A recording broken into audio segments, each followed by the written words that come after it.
You know what time it is! You know what time it is! E-S-E-L-E-S-E-L! And you know what underdogs is? It's a hungry dog. And the second tick away, and the Eagles are alive! Eagles fans everywhere, this is for you! Let the celebration begin! What is going on, all you wingers out there? Thank you for winging it with us once again. We've reached episode number 81, the TO episode, the Jason Avant episode. We're getting closer to 100 every time we pop on here. As always, I'm joined by these two beautiful faces. We got Ali, we got Aleks. I'm Andrew. Happy to wing it with you guys once again. Sorry I missed earlier this week. So first off, Happy New Year, everyone. And may this be a fresh slate for all of us, but the Eagles included. As always, you guys know where to find us. Instagram, YouTube, Facebook if you wish. We're on Spotify. We're on SoundCloud. We're on, what's the other one that you listen to? Apple Podcast, obviously. How can we forget Apple? So I think that just about settles that. Guys, I know we have an Eagles game coming up in a couple of days. We're going against the Giants again. We just saw them 2 weeks ago. That was one of our more recent wins. So, but I don't know. I still have this kind of crappy, just like this cloud that's hanging over me. I don't know what to feel about this team. Before we get into much, I actually want to pass it to both of you. AJ Brown spoke to the media, I think 2 days ago. I know he hasn't talked after the last two games. He had nothing to say, chose not to speak to reporters. He put all of the blame on the players, which that made me feel better, to be honest. I would have rather him blame the players than the coaches. To me, that at least feels like you can keep a locker room if it's not on the coaches. So, Aleks, I'll pass it to you first. I know this has been an ongoing debate this entire season. We talked about it with Rossi last week, and I will mention, sorry guys, it's a Thursday. No, it's Friday. We don't have a guest this week, so it's just the three of us. So deal with it. We got plenty to talk about. We got playoffs around the corner. So, Aleks, to you first. What do you make of that? AJ blaming the players more so than the coaches. Yeah, man. And glad to have you back, Drew. It never totally feels like an episode without you here. Happy New Year, my friend. No offense, Ali. So the thing is I have a really difficult time listening to media. The only time I really actually listen to media reports is right after the game, just to see exactly what happens, certain situations, why they decided to go in a certain way. And I think outside of that, everything else that the media shares with you is just total fluff. Like Jalen Hurts never really says anything. It's the same Instagram captions. Nick Sirianni says something along the lines of we need to execute better, clean things up, and we're going to do first and second down practices today and third downs tomorrow, right? So I always take anything that any player says with a grain of salt when they're speaking to the camera. With that being said, I actually felt really good after that AJ Brown interview. It was insane how many people were lined up around his locker, just to hear him talk. I will say that one thing, and I called out in the group chat, is I didn't realize how excited everyone was for that first quarterback draw play, and everyone on social media was trashing the quarterback draw play, including me. And it just really shows that we don't really know anything as casual fans versus what's actually going on in the huddle. Jason Kelsey said on his New Heights podcast he loved the call. He was amped up. AJ Brown says that there was one block away, one person misread their assignments. To get to your point, though, how do I feel about that? And I think, Ali, I'm probably going to echo what you're going to say, is if you're putting the blame on the players or putting the blame on the coaches because the coaches aren't holding the players accountable. That's the crux of it. There's leadership where I mean, do you think Nick Sirianni is going to blame the players here? No, he's going to say it's the blame's on the coaches because the players didn't execute. So, Ali, I'll pass it to you, but did we really learn anything with AJ Brown's comments? I don't think we learned anything. I think this is a moment where the kids are asking why mom and dad are fighting, and dad is like, oh, it's completely my fault. And mom is like, oh, it's completely my fault, just to keep up appearances that, there's a looming divorce coming soon. Not to sound all negative, but I just don't know if it really did anything for me. He got up in front of everyone because I'm sure someone told him, hey, you're a leader in this locker room. It doesn't look good that you haven't spoken and you need to speak up. I'm sorry, I'm going to call BS. Like a quarterback draw on 1st and 20 and AJ Brown saying we were one block away. I looked at the coach's tape of that play, of all 3 plays actually. Dude, there were like multiple Cardinals that were coming in that had shots at Jalen Hurts. Like, I don't know which player he was talking about. Maybe he was just saying like we were a block somewhere away from potentially popping this off, but there's no way this thing had a any like a snowball's chance in hell, essentially, right? Like, I think it doesn't do anything for me, the AJ Brown interview, other than he was just keeping up appearances. He's a leader in the locker room. He has an image to maintain in the public eyes. So in his best interest, it made sense for him to speak and start blaming himself, because at the end of the day, people are going to be like, they're going to respect you more if you take ownership of anything negative that's happening. So long-winded way of saying it didn't do anything for me. I think your play on the field, your coaching on the field, your calls on the field are going to speak for themselves. And everything that we've seen so far has been, we had a stellar team last year with stellar offensive play calling. The same year, or the next year with the same players, almost the same players, different coaching, drastically different outcome. What's the difference here? Steichen. Yeah. But here's what I will say. And given that this is episode number 81, I'm going to make a Terrell Owens connection here. The first year that we signed T.O., we went to the Super Bowl and we lost. And then the following season, there was the huge falling out between him and McNabb, and things were never the same again. Last year, we bring in A.J. Brown. We lose in the Super Bowl. Here we are a year later. And my fear is that history was going to repeat itself. We haven't quite hit that point yet. I was glad to see AJ say what he said, and there was a level of accountability there.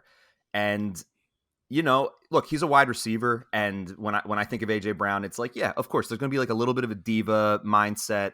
You know, sometimes you're not really sure what his mindset is or what his behavior's like, but ultimately, he still seems like he's here for the team. And I don't know. I still left that interview feeling like this is still better than what we experienced with McNabb and T.O. At least there's still some sort of nucleus here. There's still some sort of will to still try to figure this thing out.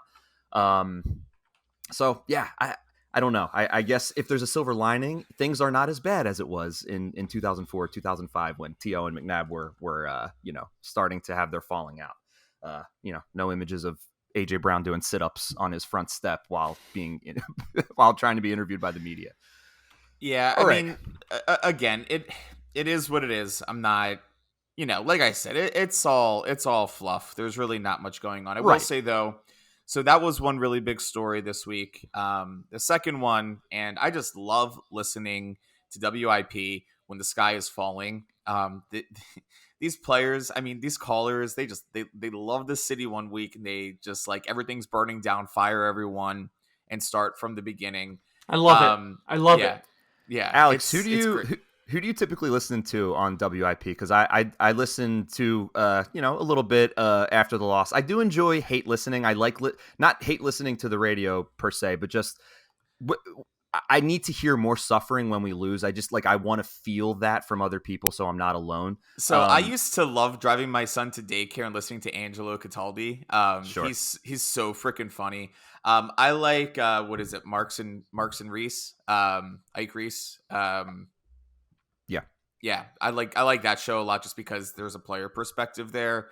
And then I forget the other co-host. And during the day, I don't listen to a lot during the day, but the one with Hugh Douglas, I forget who his co-host is. That might be Joe DeCamera. Yeah. So I mean, yeah, whatever's on. I don't really have like a specific segment. I did like the morning show when he was still there.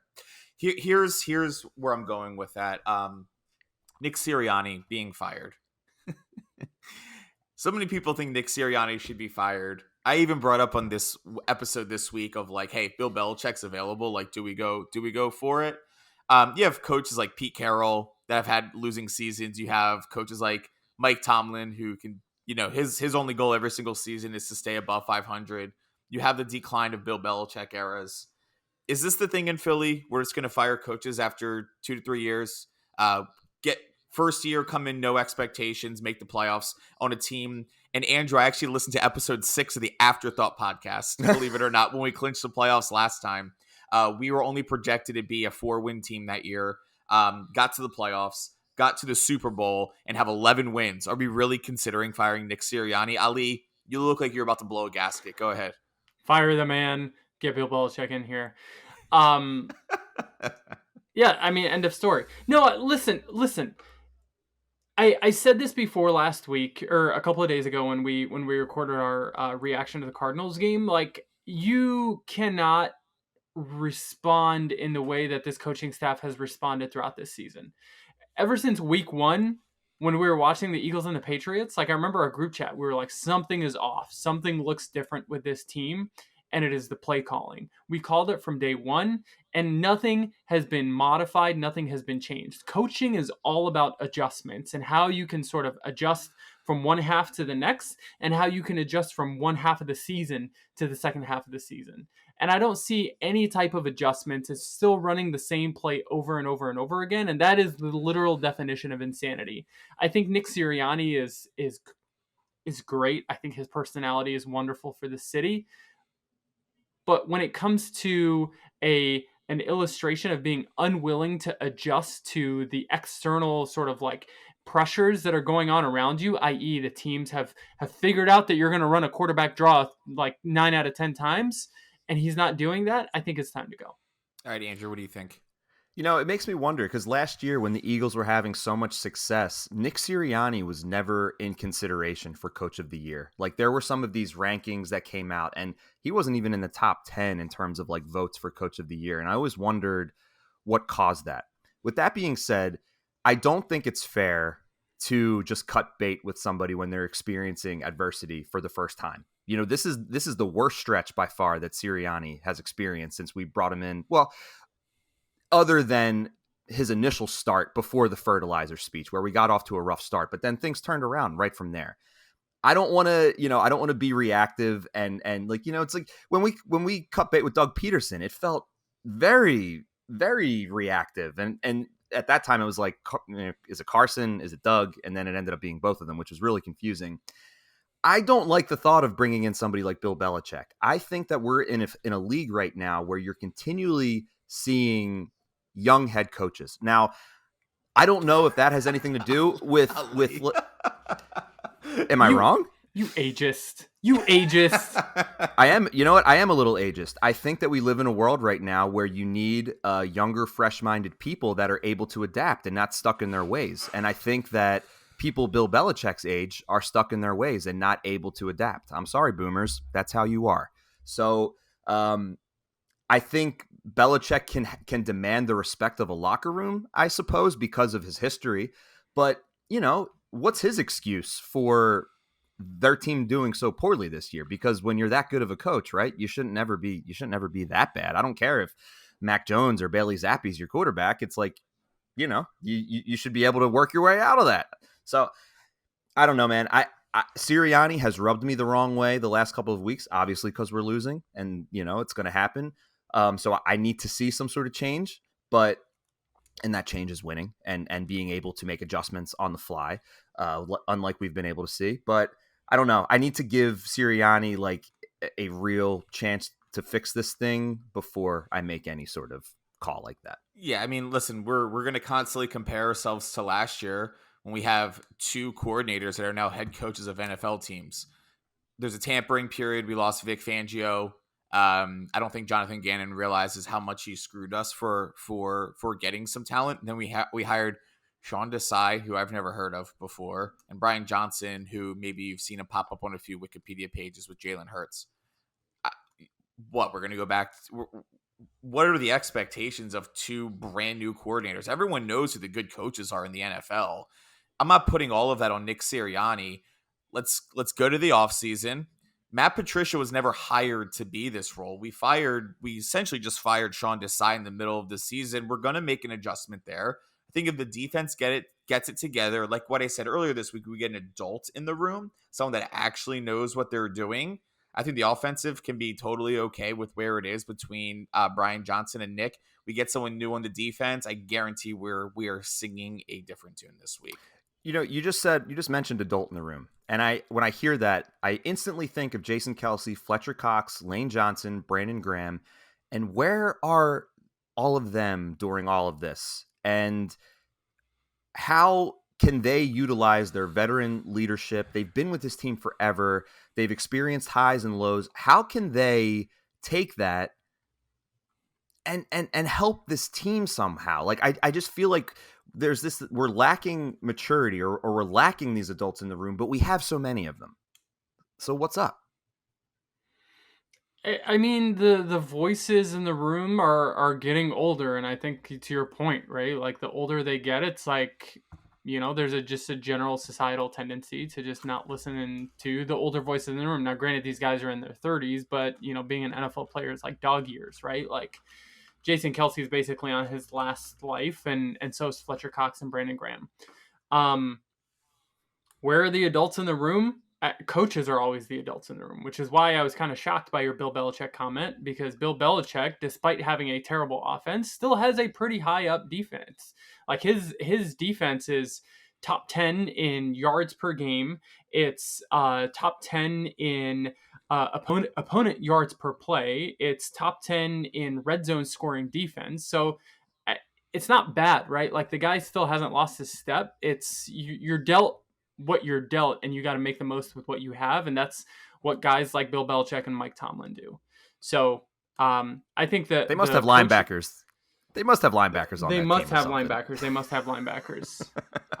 Speaking of linebackers, Shaq Leonard, he had a pretty okay game a couple of weeks ago against the New York Giants. We've got this game coming up on Sunday at 4:25 Eastern.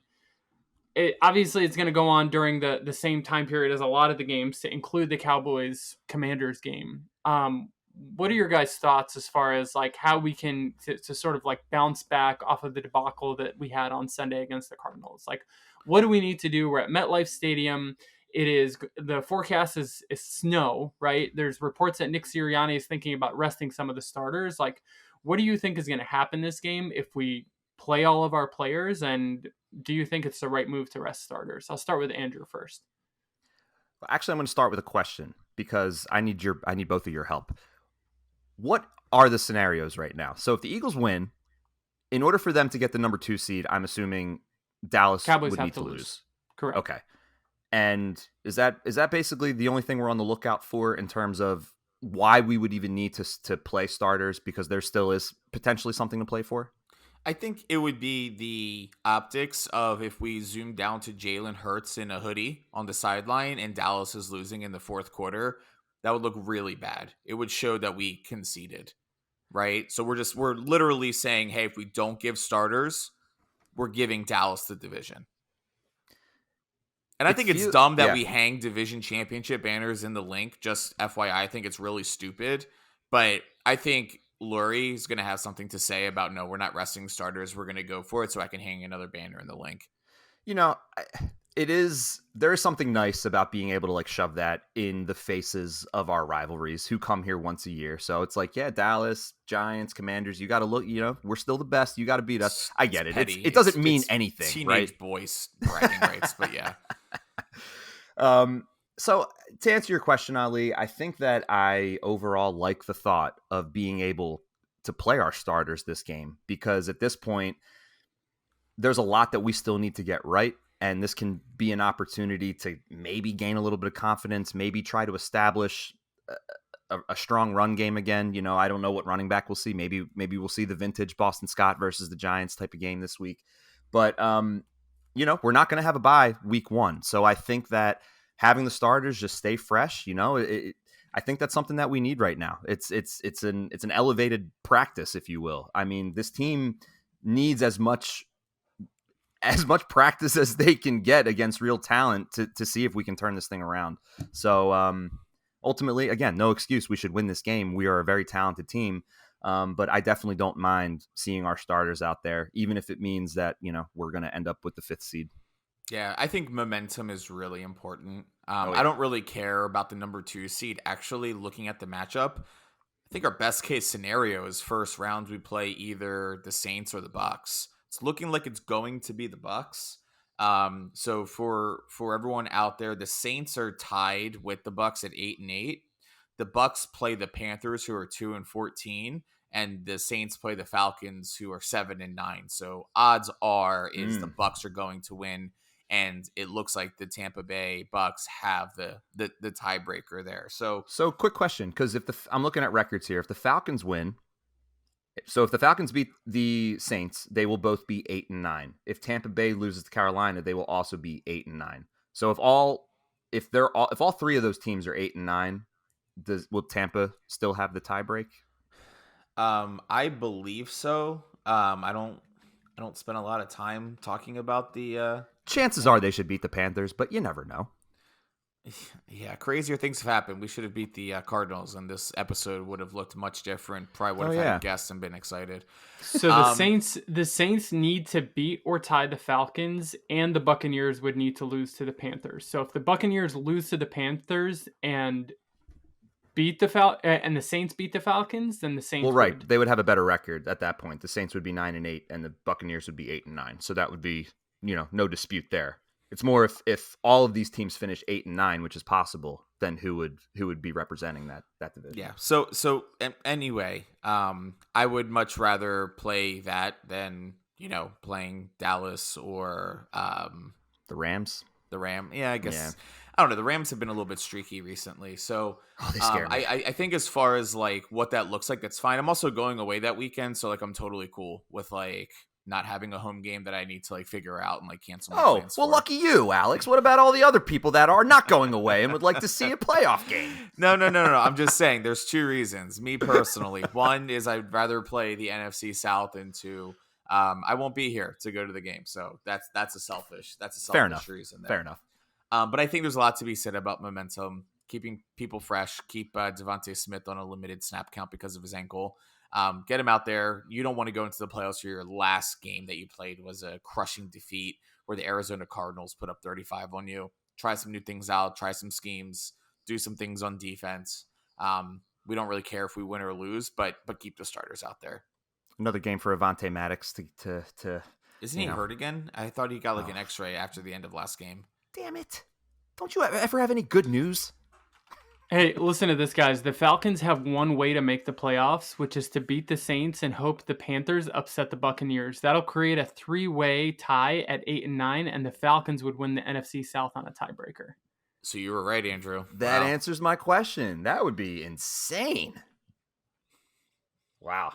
They're gonna be huge Panthers fans. Avonte Maddox was a full participant Thursday, so I think it looks like he's in. I don't know, man. That he's gonna be cut in the offseason, though. He can't stay healthy. No, don't cut him. He's so good when he's not hurt. He is good, but he's a liability. Ali, what are your thoughts? And then we can probably send us home. Do we play the starters? Do we not? Well, we play. We gotta do a game of Swingin It, don't we? Yeah, we're playing Swingin It before we leave anywhere. Yeah, we play. I'd say we play our starters. If we learned anything from the off season and the preseason is that when we start off by not playing any of our players in any of the weeks, we get a pretty slow and sluggish start to the season. I think you play your starters. I said it last week. This should be a get right game. New York's defense is one of the worst in the league, so it's a great way for our offense to continue to try to get back on track. And while in the last 3 weeks, the Giants have only scored like 18.7 points per game, Tyrod Taylor did kind of look pretty strong against us. So, I don't really know how this game is necessarily going to play out just because I don't trust our secondary. But from the perspective of do we play, do we not? Obviously, you play your starters and hope for the best. I say we come out of this with a win. And yeah. Cool.